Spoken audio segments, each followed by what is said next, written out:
Gold, trusted gold buyers. మీరు తాకట్టు పెట్టిన బంగారాన్ని విడిపించి ఈ రోజు ఉన్న మార్కెట్ ధరకు కొనబడను. ముందు 500 దగ్గర ఉంచండి. పని పూర్తయ్యాక మరో 1000 రూపాయలు ఇస్తాను. మీరు ఎలాగైనా సరే ఆ డాక్టర్ మన పోలీసు సత్తులో మూట కట్టి బియ్యం మిలికి తెచ్చేయాలి. మేము మీ ఊరోళ్ళం కాదు కదండి. ఆ డాక్టర్ ఎలా ఉంటుందో తెలీదే. ఆసుపత్రికి వెళ్ళి చూస్తే చెవిలో సెటస్కోప్ అనే మెషిన్ పెట్టుకుని తెల్లటి కోటేసి ఉంటుంది. ఆమె తెచ్చేయండి సరిపోతుంది. అలాగే బాబు. జాగ్రత్త రోయ్, ఈ విషయం పురుకు కూడా తెలియకూడదు. అలాగేనే. పాపా, ఊపిరి గట్టిగా పీల్చొద్దు. వెనక్కి తిరుగు. మళ్ళీ గట్టిగా పీల్చొద్దు. డాక్టర్ అమ్మా, చెవిలో పెట్టుకున్న పావులెట్ మిషన్ పేరు ఏటమ్మా? దాన్ని స్టెతస్కోప్ అంటారు. ఏం కోపు? స్టెత్కోపా? కాదు, స్టెతస్కోప్. దాంతో పరీక్షిస్తే జ్వరం గురించి తెలుస్తుంది. పాప లోపలికి నడు.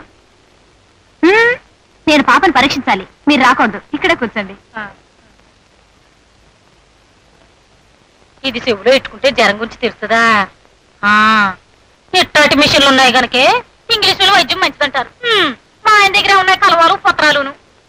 ఈ చెవిలో పెట్టుకుని ఈ కోట్ వేసుకుంటే అచ్చంగా నేను ఇంగ్లీష్ డాక్టర్ అమ్మలాగే ఉంటాను.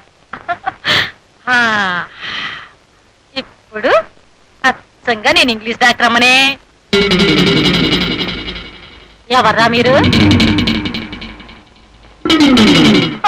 అదేమిటి అట్టా చూస్తారు? చేతిలో గోన్ సచ్చేట్రా, మాట్లాడరేట్రా. మొత్తానికి జామ పండును మూటగట్టి తీసుకొచ్చావు అన్నమాట మా కోసం. మేమేమని సెలవిచ్చాం? మూట కట్టి తీసుకొచ్చారని సెలవిచ్చారండి. కానీ అయ్యా, ఇది మామూలు మూట కాదండి, ముత్తుల మూట. ఇక మీరు జామ పండును కొరికేసే కార్యక్రమం మొదలెట్టచ్చు. మొదలెట్టండి అయ్యా. ఆయన మొదలెడతారు కానీ ఇక్కడ కూడా నువ్వు ఎందుకురా? ఆ గొడుగుతో నేను ఆయన చుట్టూ తిప్పుకోవడం చూస్తే ఆయనకి మతిపోయిందేమో అనిపిస్తుంది నాకు.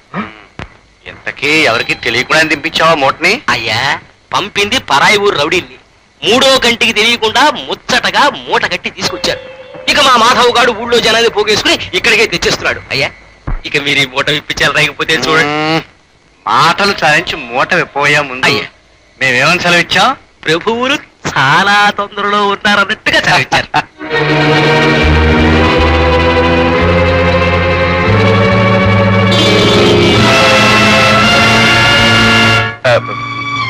దుర్గా, నువ్వా?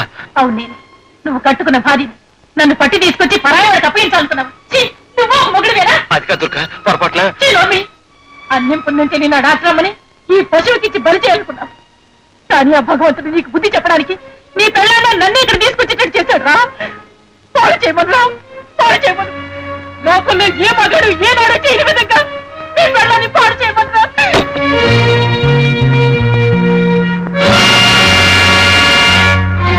చూడండి జమీందారు బాబుని, ఆ మనిషిని చూస్తేనే తెలుస్తోంది లోపల ఉన్న ఆడదాన్ని భోజనం చేశారని. ఆడదాన్ని చూద్దరు గాని రండి రండి రండి.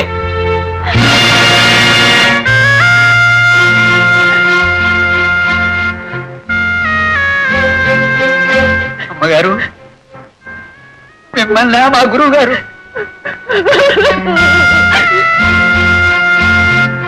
గురువు గారు, మరికి ఇంత దారుణాన్ని కొడిగెడతారా?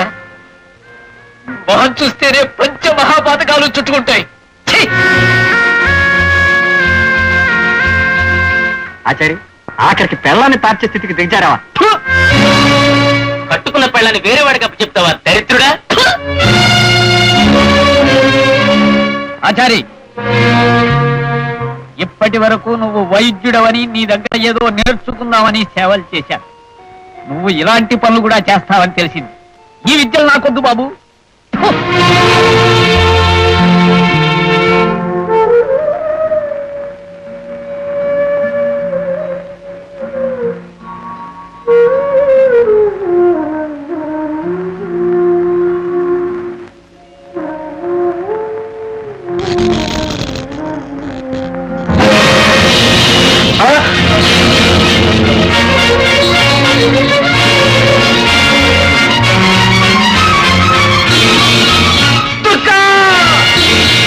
ఎంత పని చేసావు దుర్గా, దుర్గా. నేను తప్పుదారి తొక్కినందుకు నాకు తగిన శిక్ష విధించావా దుర్గా? దుర్గా దుర్గా దుర్గా.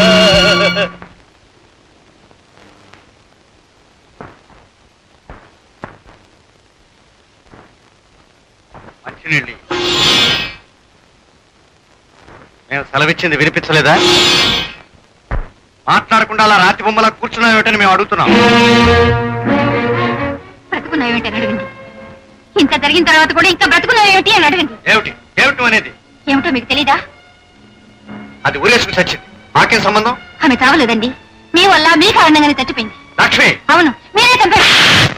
మా ఎదురు నిలబడి మమ్మల్ని ఎదిరించడానికి ఎంత ధైర్యం నీకు?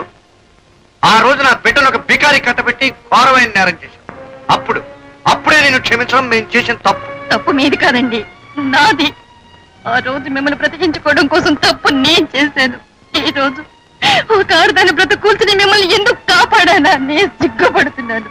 నా మాంగళ్యం పోయినా పర్వాలేదు. నువ్వెవరితో మాట్లాడుతున్నావో తెలుసా? తెలుసు, మానవత్వానికి అర్థం తెలియని ఒక జంతువుతో మాట్లాడుతున్నాను. మీ ముందు నిలవడానికి నాకు అసహ్యంగా ఉంది. ఛీ!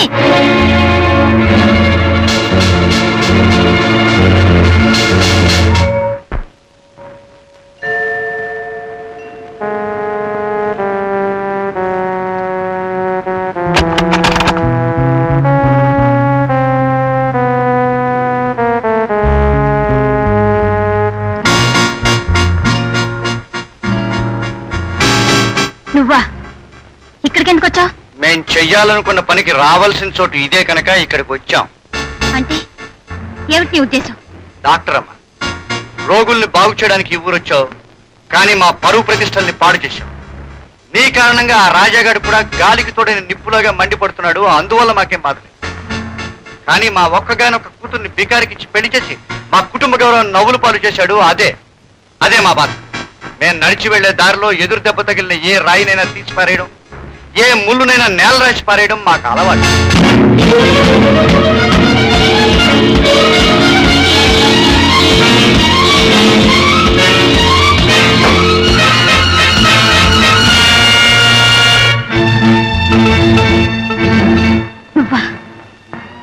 నువ్వా మా నాన్న చంపిన హంతకుడివి?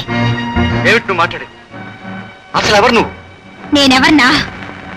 15 ఏళ్ల క్రితం నువ్వు చెప్పిన పాప పని చేయనందుకు ఒక దేవుళ్ళంటి డాక్టర్ని హత్య చేశావే, ఆ డాక్టర్ గారి కూతుర్ని. నీ చేతి మీద ముద్ర చూసిన దాన్ని, నీ చేత పడకుండా తప్పించుకున్న దాన్ని. మీ నాన్నని చంపడానికి మాకే అవసరం? నీకేమిటా? ఒక్కసారి గతంలోకి చూస్తే అర్థం అవుతుంది.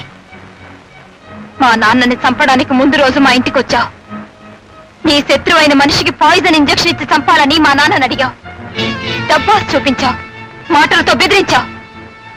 కానీ మా నాన్న నీకు లొంగలేదు. పైగా నీ దుర్మార్గం బయట పెడతానన్నాడు. అందుకనే ఆ రాత్రి వచ్చి మా నాన్నని హత్య చేశావు. మళ్ళీ ఈ ఊరు వచ్చింది ఎందుకో తెలుసా? ఏదో ఒక రోజు హంతకుడు ఎవరో తెలుసుకుందామని. తెలుసుకున్నందుకు చాలా సంతోషం. నీకు నా అభినందన. కానీ తెలుసుకుని ఏం చేస్తావు?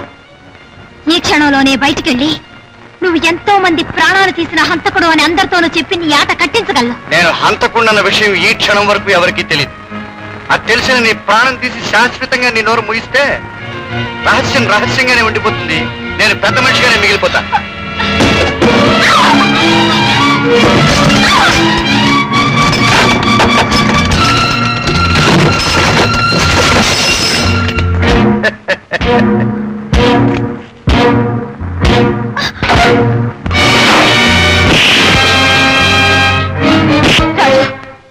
రాజు, వీడెవడో తెలుసా? నీ తండ్రిని నా తండ్రిని ఆనాడు దారుణంగా చంపిన హంతకుడు. నువ్వు చెప్పేది నిజమేనా? అవును రాజు, ఈ నిజం నాకు తెలిసిందని నన్ను ఇప్పుడు హత్య చేయాలని ప్రయత్నిస్తున్నాడు. రాజు, ఈ దుర్మార్గుడు తప్పించుకోకూడదు. వీణంతా చేయాలి. ఇంతకాలం నీ కోసం ఎదురు చూస్తున్నాను రా. నీ ప్రాణాలు తీసి ఈ గ్రామానికే విముక్తి కలిగిస్తాను.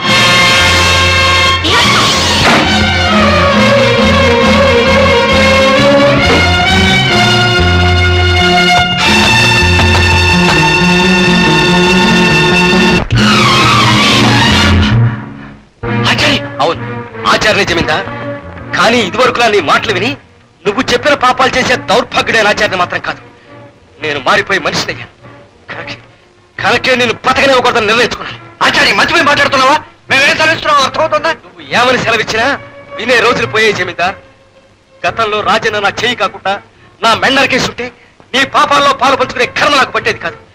బహుశా ఆ రోజు నన్ను చంపకుండా వదిలేసింది ఈ రోజు నిన్ను చంపాలకేనేమో.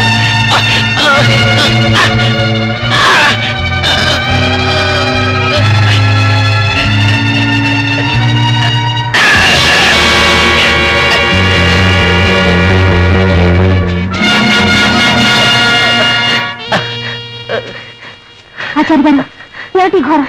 ఘోరం కాదమ్మా, నేను చేసే తప్పులకి శిక్ష. పావు నీడలో బతికే మనిషికి, పాపాత్ముడి నీడలో బతికే మనిషికి ఏదో ఒక రోజున కాటు తప్పదు. ఆ జమీందారు నన్ను పొడిచాడు.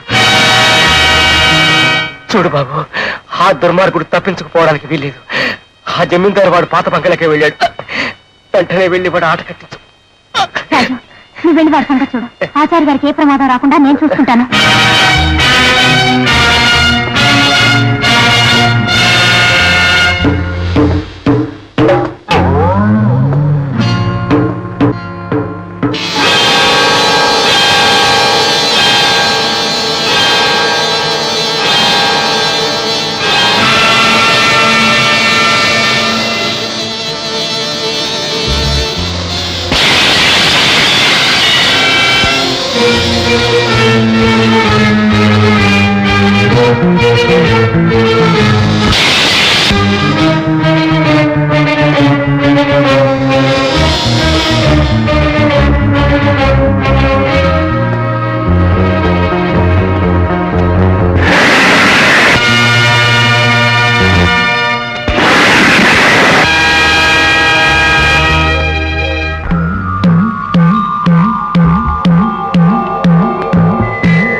రాజు వద్దు, నన్ను చంపరాజు, వద్దు, నన్ను చంపరాజు, రాజు రాజు రాజు రాజు.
రాజన్న రాజన్న రాజన్న, మా తప్పులు మన్నించి మమ్మల్ని క్షమించు. మా మెడకాయ మీద తలకాయలు నేలరాల్చొద్దు రాజన్న.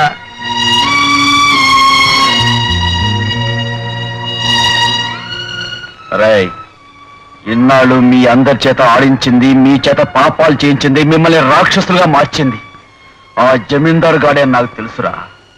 ఆడికి జరగాల్సిన శాస్త్ర జరిగింది. ఇక నుంచైనా మీరు మంచి వాళ్ళుగా మనుషులుగానైనా బతకడం నేర్చుకోండి, లేదా ఆడికి జరిగిన శాస్త్రే మీకు జరుగుతుంది. రాజన్న చేసిన నేరానికి చట్టం అతనికి 7 ఏళ్ల జైలు శిక్ష విధించింది. శిక్ష అనుభవించిన తర్వాత రాజన్న జైలు నుంచి విడుదలయ్యాడు.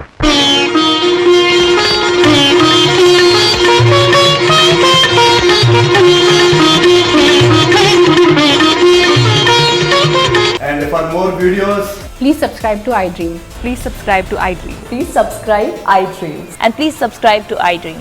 For more videos, subscribe to iDream. please like, share and subscribe to the channel. Congratulations, iDream. Subscribe to iDream. Subscribe to iDream. So subscribe to iDream Media. iDream ki iDream team andarki huge congratulations. Please subscribe iDream Media. Please subscribe to iDream. Subscribe iDream. Please subscribe to iDream. iDream అంటే నా కళల ఛానల్ను subscribe చేసుకున్న నోరు తిరుగుతలేదు, మీరైతే గంట గుర్తు కొట్టండి. For more such videos, please subscribe to iDream. Subscribe to iDream. Please subscribe to iDream. Please subscribe iDream Media. Please do subscribe to iDream. Please subscribe to iDream Media. For best entertainment and information, please subscribe iDream. And don't forget to subscribe to iDream.